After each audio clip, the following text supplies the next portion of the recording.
So I have a problem with my front door. As you can see, there is a pretty visible gap. And so that's why I'm going to be installing this floor sweep. It did come with screws and some instructions.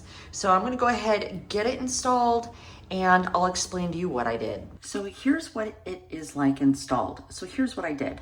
So I measured from one gap to the next gap, and I found out that it's 36 inches, and that's the one that I purchased. So that way I knew that I probably am not going to have to cut it at all. So then it does come with these 4 Phillips head screws, and I put some painter's tape here just to kind of keep it level.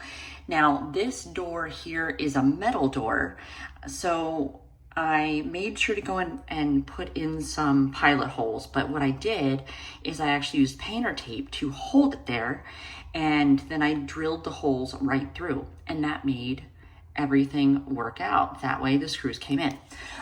So I took off my painter's tape just as you saw. Yes, it was loud.